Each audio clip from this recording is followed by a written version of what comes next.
जो भी गाना मिक्स करके डालना है तो ये डीजे सतीश कुमार का बायां हाथ का खेल है। गाने देखने के लिए हमारे YouTube चैनल को सब्सक्राइब करें और नए अपडेट्स जानने के लिए बेल आइकन के बटन को क्लिक करें।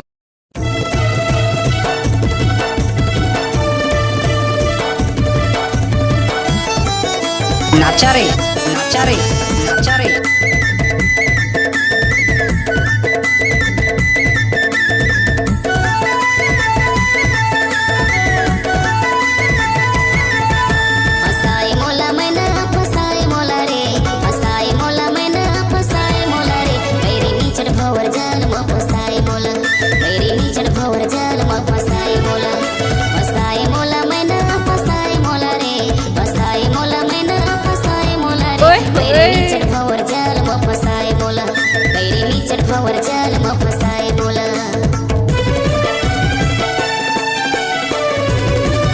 अलकर हमार कोठिया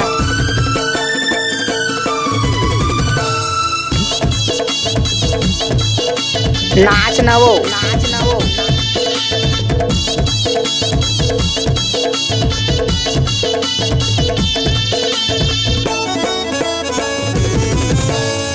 नदिया के पानी उफाने मारे ना, आओ नचिए, नदिया के पानी उफाने मारे ना, औ तोर चेहरा संगवारी मोर जाने मारे ना।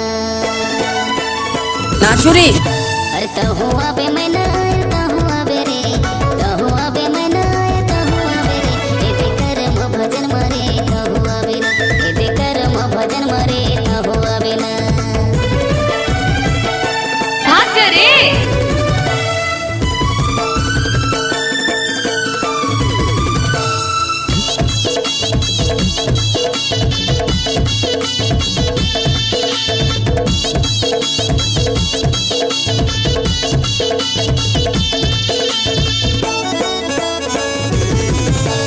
तावा के रोटी एक बार मोर संग नाच के तो दे। तावा माँ जरी जाए, तावा के रोटी तावा माँ जरी जाए, और तोर खातिर मोर चोला काबर जारी जाए। क्या?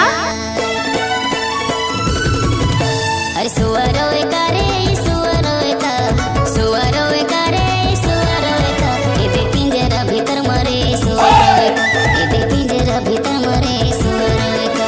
फसाए मोला मैना, फसाए मोला रे, फसाए मोला मैना, फसाए मोला रे, बैरे नीचर भवर जाल म फसाए मोला, बैरे नीचर भवर जाल म फसाए मोला, बैरे नीचर भवर जाल म फसाए मोला, बैरे नीचर भवर जाल म फसाए मोला, बैरे नीचर भवर जाल म फसाए मोला, बैरे नीचर भवर जाल म फसाए मोला।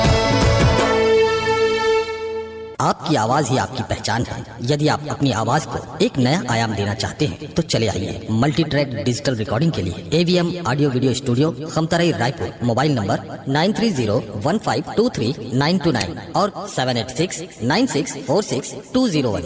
यदि आप नए एवं पुराने गीत सुनना चाहते हैं तो avmgana.com में जाकर गाना फ्री डाउनलोड करें और YouTube चैनल में AVM गाना को सब्सक्राइब करें।